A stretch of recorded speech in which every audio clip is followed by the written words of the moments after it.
இருக்கிறார். நாம் விசுவாசத்தோடு கூட சொல்லுவோம், உள்ளத்தின் ஆழத்திலிருந்து சொல்லுங்க, யார் கைவிட்டாலோ, என்னை யாரு கைவிட்டாலோ ஏசப்பா ஒரு நாள் என்னை கைவிடவே மாட்டார். இந்த உலகத்துல யார் என்னை கைவிட்டாலோ இயேசு ஒரு நாள் என்னை கைவிட மாட்டார். எத்தனை பேர் உண்மையா சொல்ல முடியும்? நீங்க உள்ளத்தின் ஆழத்திலிருந்து அவரை பார்த்து சொல்லுங்க, இயேசுவே நான் உங்களை நம்பி வந்திருக்கிற ஆண்டவரே, இந்த கூட்டத்துக்கு உங்களை நம்பி வந்திருக்கிற ஆண்டவரே, அநேகர் என்னை கைவிட்டாங்க, ஆனாலும் நீங்க கைவிட மாட்டேன்னு சொன்னாங்களப்பா, உங்களை நம்பி இருக்கிறேன்.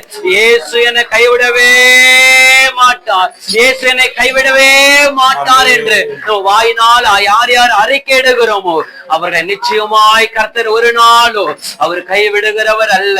ஹல்லேலூயா. உள்ளத்தின் அப்படி ஆழத்திலிருந்து அவரை உள்ளத்தின் ஆழத்தை துதிக்கலாமா? ஹல்லேலூயா. உமக்கு நன்றி நன்றி நன்றி ஆண்டவரே, உமக்கு நன்றி நன்றி நன்றி. ஹல்லேலூயா. நன்றி. அவர் செய்த சகல நன்மைகளை நினைத்து நான் ஒவ்வொரு நாளும் நன்றி சொல்ல வேண்டும். அப்படியே உள்ளத்தின் ஆழத்திலிருந்து ஒரு தாய் தன் பிள்ளையை நேசிக்கிறது போல இயேசு ஒவ்வொருவரையும் நேசிக்கிறார். ஒருவேளை தாய் தகப்பன் நம்மளை வெறுத்தாலோ இயேசு ஒரு நாள் நம்மளை வெறுக்காதவர், ஒரு நாள் அவர் நம்மளை மறக்காதவர். தெய்வத்தின் உள்ளத்தின் ஆழத்தில் ஆராதிக்கலாமா? ஹல்லேலூயா. உமக்கு நன்றி.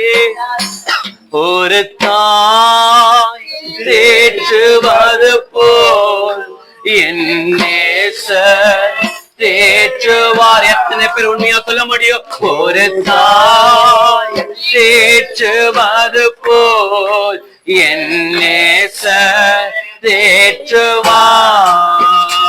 ஒரு தாய் தேற்றுவது போல் என் நேசர் தேற்றுவார். நம்பிக்கையோடு சொல்லுங்க பார்க்கலாம். ஒரு தாயாவே தேற்றுவது போல் என் நேசர் தேற்றுவார். மார்போடு மார்போடு அணைப்பாரே, மன கவலைகள் தீர்ப்பாரே.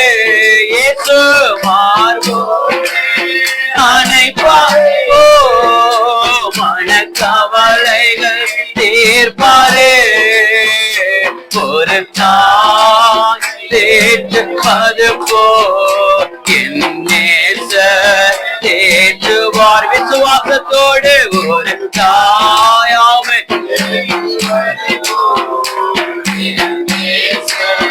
தேற்றுவார்.